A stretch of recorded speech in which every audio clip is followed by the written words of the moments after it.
우리 하나님 말씀 보겠습니다. 오늘 우리에게 주신 하나님의 말씀은 신약성경 339쪽 디모데전서 4장 4절과 5절입니다.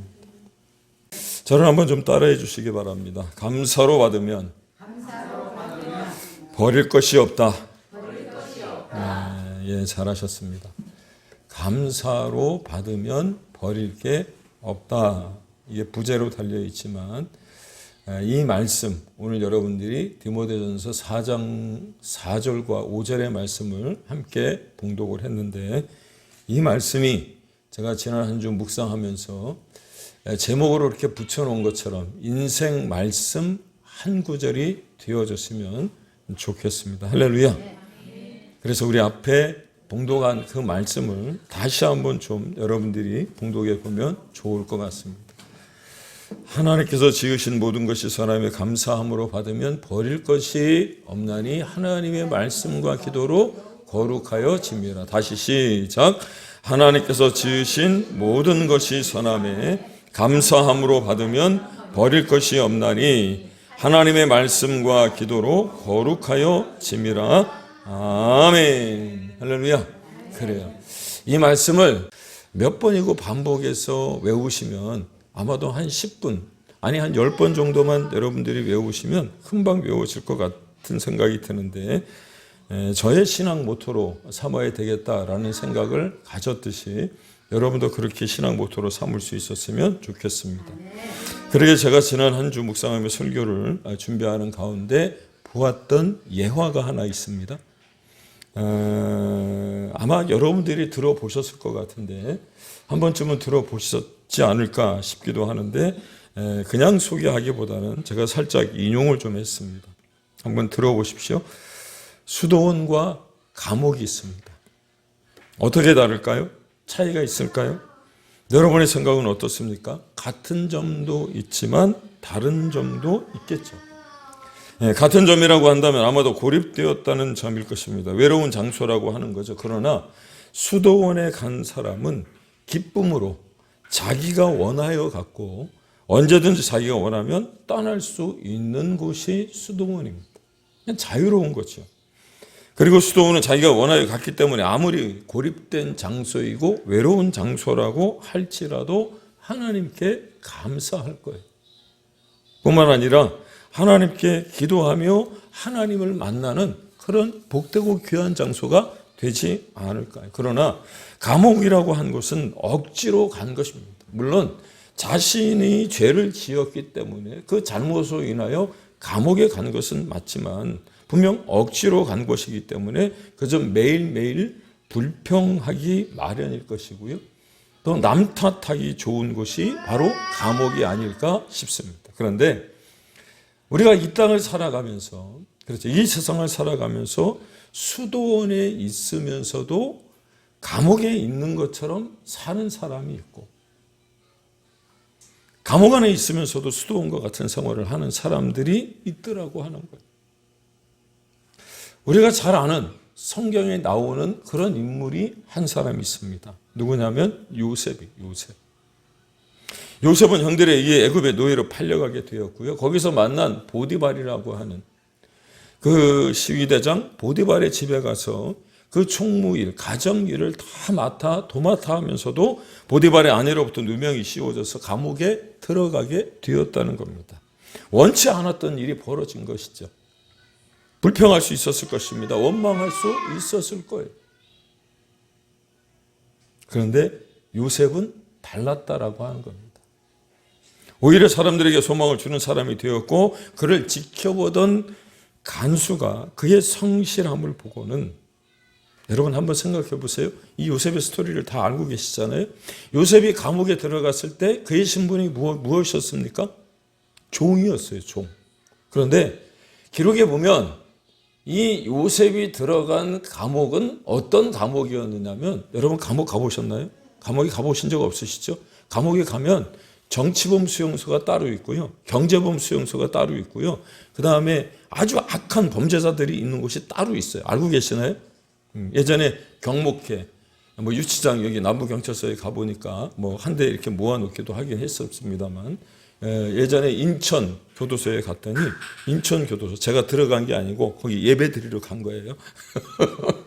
갔더니 경제사범이 틀리고 정치사범이 틀리고 그 다음에 범죄사범이 틀려요. 그런데 이 요셉이 들어간 그 수용소, 감옥은 정치범들이 있어요. 국회의원이라든지 아니면 뭐 정치와 관련되어져서 잘못을 저지른 사람들이 들어간 곳에 바로 요셉이 들어가 있었던 거예요.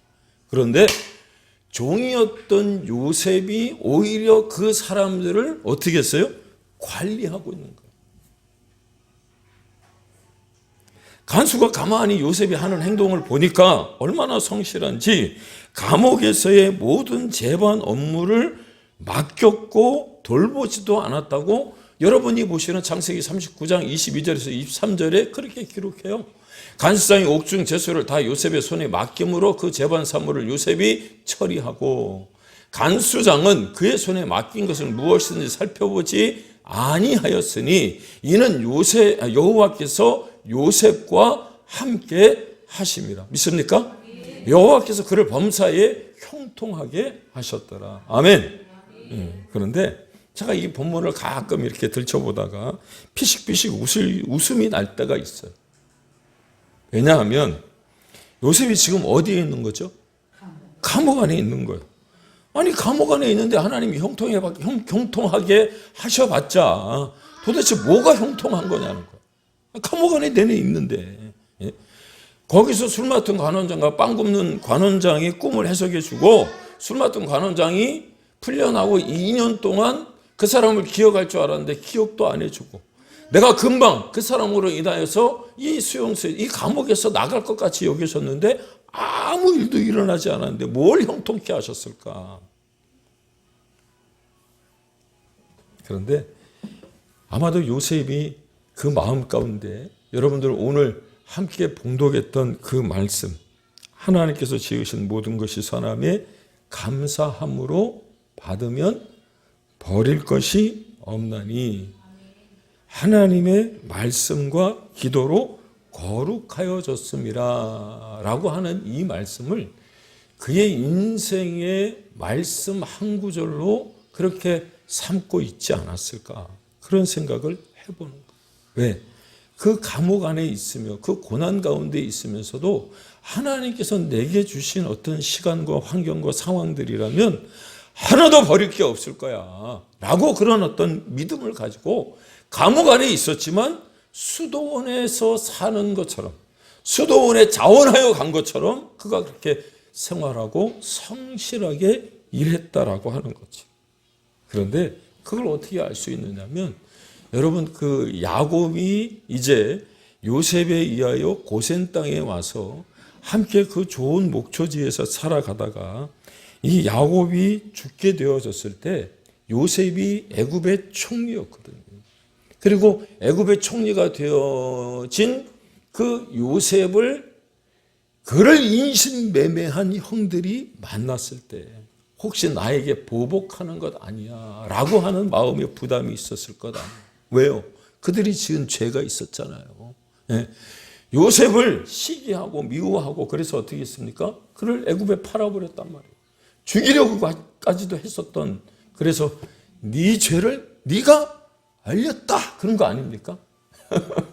그런데 요셉이 그 형들에게, 야곱이 죽고 난 다음에 우리를 보복하면 어떡하지 라고 했을 때 요셉이 그 형들에게 했던 말이 무엇이냐면, 당신들은 나를 해하려고 하였으나 하나님은 그것을 무엇으로 바꾸사? 선으로 바꾸사 오늘과 같이 많은 백성의 생명을 구원하게 하려 하셨다는 게, 믿습니까? 그렇죠. 하나님이 무엇으로 그 힘든 시간을 바꾸셨다고 믿었습니까? 손으로 바꿨다는 거예요. 그 안에 하나님이 주신 모든 것이 선하다라고 하는 믿음이 있었기 때문에, 비록 감옥 안에 있었지만 손으로 바꾸실 것을 그렇게 내다본 거예요. 바라본 거예요. 믿습니까?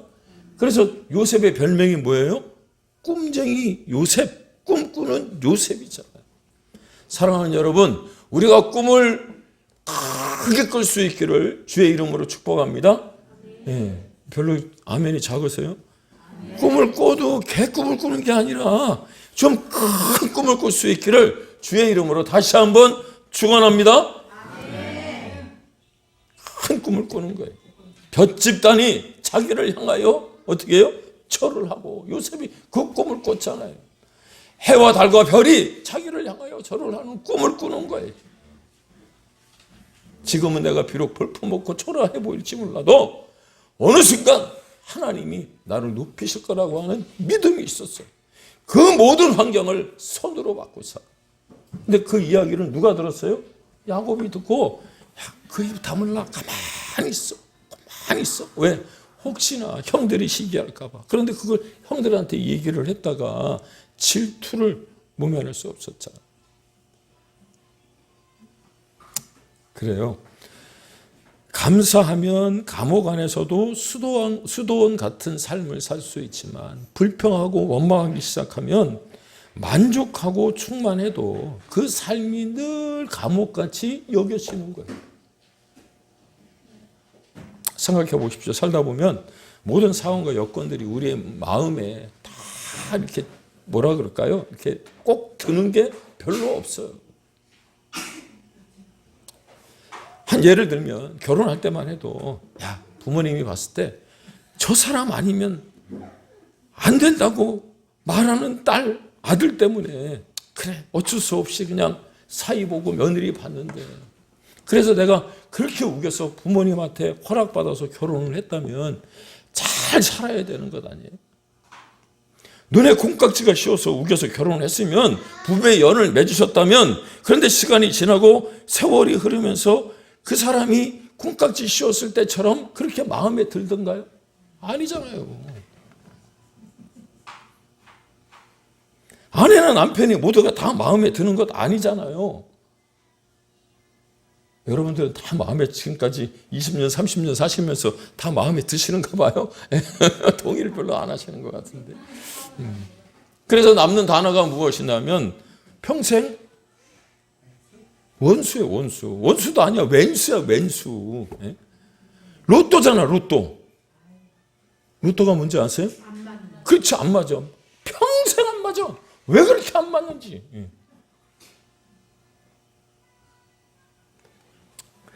그런데 그렇게 맞지 않는 어떤 상황들이나 환경이 있다고 할지라도 여러분 그때마다 우리는 그 모든 것을 거절하고 싶은 마음이 생긴다 할지라도 그것을 하나님이 손으로 바꾸시고 우리에게 유익이 될 것이라고 여러분 가정을 위해 기도하고 남편을 위해서 아내를 위해서 자녀들을 위해서 기도하다 보면 여러분 그것이 우리에게 큰 은혜가 되어질 줄로 믿으시기를 바랍니다. 그게 바로 하나님이 지으신 모든 것이 선하다고 믿는 믿음이란 말이에요. 믿습니까? 네. 그래요. 지난주 설교 가운데 여러분에게도 그런 말씀을 드렸고 광고 시간에도 여러분들에게 말씀을 드렸습니다만 감사는 우리 주변에 지천으로 깔려 있어요. 근데 그것을 찾느냐 차지하지 못하느냐 찾지 못하느냐에 따라서 그것이 우리에게 발견되기도 하고 발견이 되지 않기도 한다는 거예요. 우리는 아침에 이렇게 눈을 떠서 호흡하고 이 좋은 날 만나서 이 단풍이 들어있는 아름다운 풍경들을 바라보면서 여러분 하나님 앞에 내가 호흡 주신 하나님이 내게 호흡 주신 게 얼마나 감사합니다. 그런데 여러분 감사를 그렇게 발견해내고 찾을 수 있는 방법이 무엇인가? 아니 감사가 지천에 있음에도 불구하고 발견해내지 못하는 이유가 무엇이냐면 우리 눈이 바뀌지 않아서 그렇다는 거예요.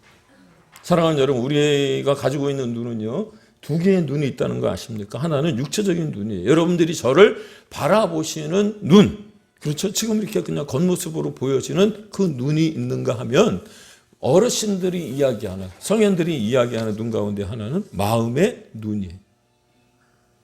육체의 눈은 겉으로 드러난 모습을 보지만 마음의 눈은 사물 속에 무슨 의미가 담겨 있는지를 보고 이치를 깨닫는 눈이 바로 마음의 눈이라고 하는 겁니다. 그런데 사람들은 제가 생각하기에 누구나 다 마음의 눈을 가지고 있음에도 불구하고 자꾸 육체의 눈으로 모든 것을 판단하려고 한다는 거예요. 겉으로 보이는 외모를 판단하는 거죠. 그러므로 우리에게 필요한 것이 무엇이냐면 우리가 가진 육체의 눈으로 무엇을 판단하기보다는 하나님께서 어떻게 판단하실지를 생각해야 된다는 거예요. 믿습니까? 교회를 선택하는 것도 마찬가지입니다. 교회가 크냐 작으냐를 판단하는 것이 아니라 거기에 생명이 있는지 생명이 없는지를 여러분 판단해야 돼요. 믿습니까? 그래서 우리에게 가장 잘 알려진 말씀 가운데 사무엘상 16장 7절에 뭐라 그랬냐? 사람은 외모를 보거니와 나 여호와는 중심을 보신다. 그래 말씀하고 있거든. 뿐만 아니라 잠언서 16장 2절에 보면 사람의 행위가 자기 보기에는 모두 깨끗하여도 여호와는 심령을 감찰하신다. 그렇게 말씀하고. 따라서 우리 그리스도인들은 세상 사람들과는 달리 마음의 눈, 달리 표현하면 믿음의 눈을 가져야 하고 그 눈으로 하나님의 마음을 읽어내야 할 줄로 믿으시기를 바랍니다. 여러분, 영적 분별력이라고 하는 게 뭐죠? 영적 분별력. 영적 분별력이라고 하는 것은요, 여러분들이 다른 교회 다녀보셨어도 아시겠지만 또 우리가 이미 들어서 공부해서 알고 있지만 무엇을 구별하고 분별하는 것도 될 거예요. 그러나 무엇을 분별하고 또 구별하는 것 아니에요. 영적 분별력이라고 하는 건 정말 내가 어려운 순간을 만났을 때 나를 지금도 사랑하고 계시는 그 하나님께서 선하고 유익한 것을 주신다라고 하는 믿음을 갖고 그것을 계속해서 찾아가는 것.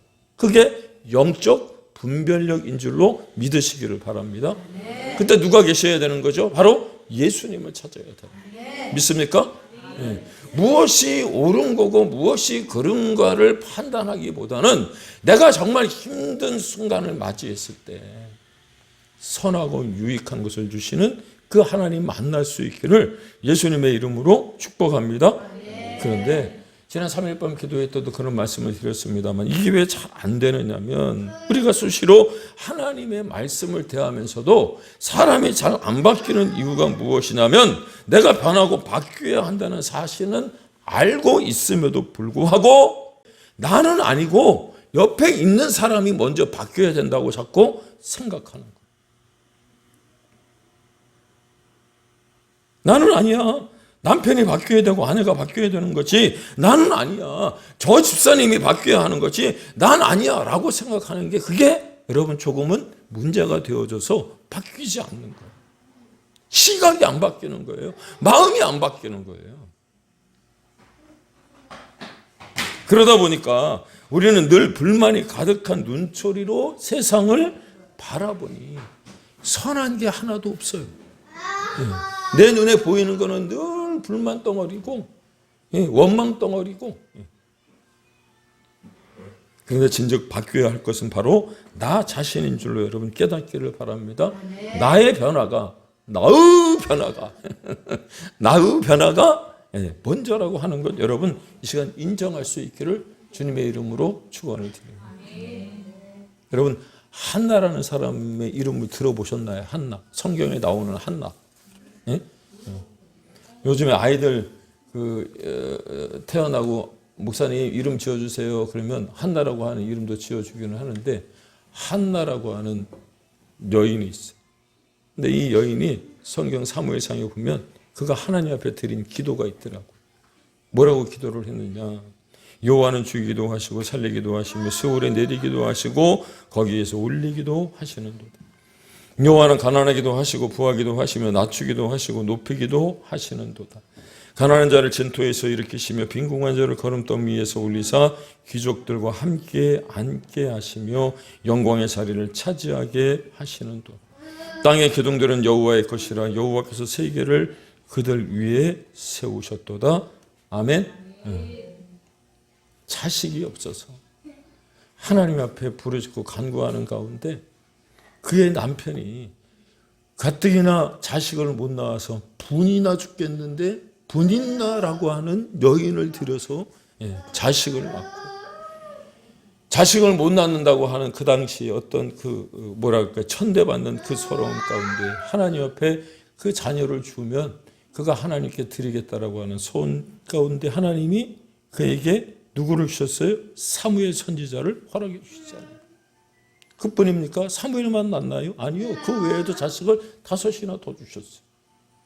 그래서 했던 기도가 무엇이냐면 여호와는 죽이기도 하시고 살리기도 하시며 수월에 내리기도 하시고 거기에서 올리기도 하신다. 믿습니까? 예.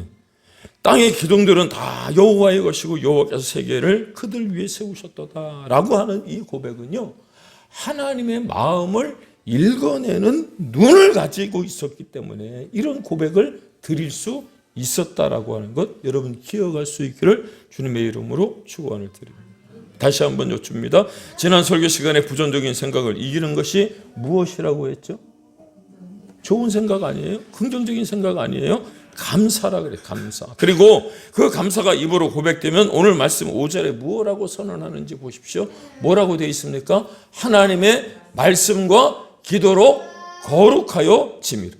그렇습니다. 우리의 거룩은 다른 거 한다고 생기는 게 만들어지는 게 아니고요. 하나님이 지으신 모든 것이 다 선하다고 믿으면, 믿습니까?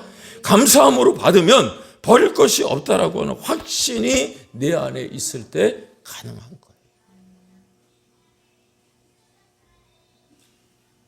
혹시 지금 병으로 고통 중에 계십니까? 물질로 인해서 염려하고 계십니까? 또 자녀들로 인해서 걱정하고 계십니까? 여러분, 하나님은 실수가 없으신 분이심을 여러분 깨닫기를 바랍니다. 하나님의 부르심에는 후회가 없는 거예요. 믿습니까? 그래서 그 모든 것이 선하다 믿으면 오늘 이 시간 이 말씀을 듣는 그 순간 여러분의 문제가 해결되고 치유될 줄로 믿으시기를 바랍니다. 믿으시기 바랍니다. 그런데 왜 여호와께서 지으신 그 모든 것이 선하다 믿지 못하고 감사함으로 받지 못하는 것일까? 조금 더 깊이 생각해 보면 여러분 이 부분에 대해서 강하게 여러분들에게 좀 말씀을 드리고 싶은데 단도직입적으로 말씀이 육신이 되어 오신 예수님을 믿지 못하기 때문에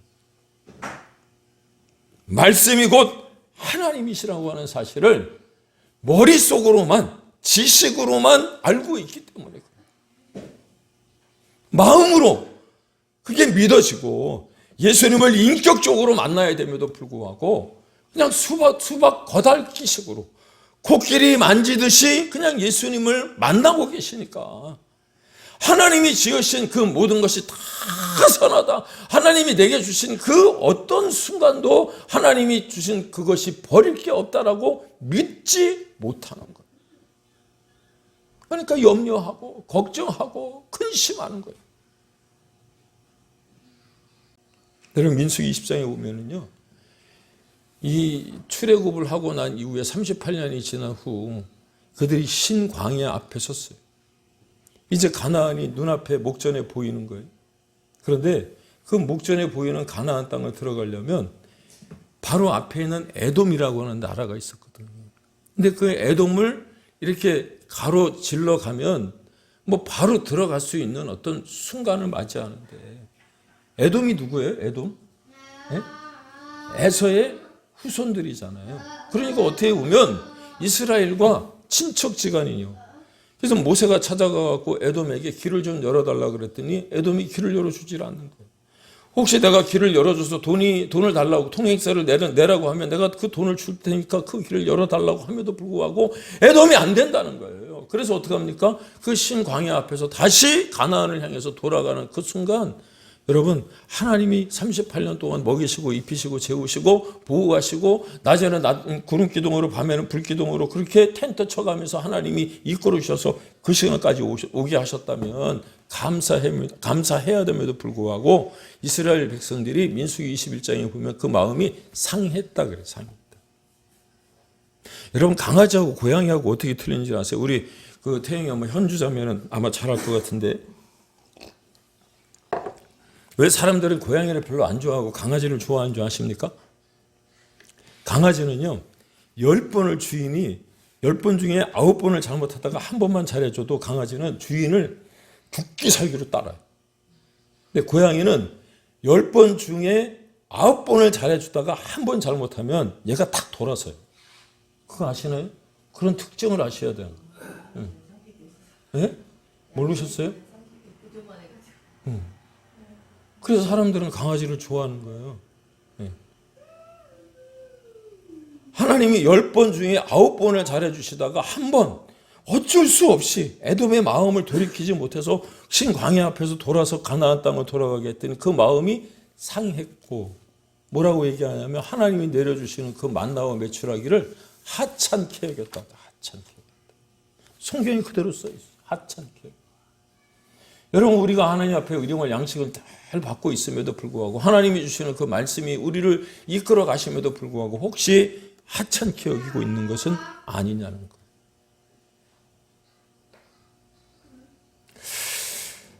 우리 송기사님 계셨으면 더 좋았을 텐데, 지난주에 오후 예배 대신에 곡천동 마을 잔치에 참석을 했다가 돌아가는 길에 우리 송기사님이 차에서 내리시며 한마디를 하셨는데, 그 말씀이 제 머릿속에 계속 맴도는 거예요.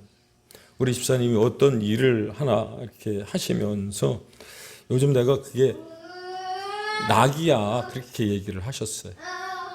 기억나시나요? 생각나시나요? 그냥 지나치셨죠? 그 일이 요즘 자신에게 있어서 낙이래요. 그래서 그 낙으로 살아가신다고 얘기하시길래 왜 그게 낙이 됐을까라는 생각을 해보니까, 일주일 동안 열심히 일한 우리 송 집사님이 자신에게 주는 어떤 보상이고 선물이더라고요. 그런데 저희의 마음에는 한편으로 좀 걸렸어요. 그래, 사람은 무엇으로 살아가지?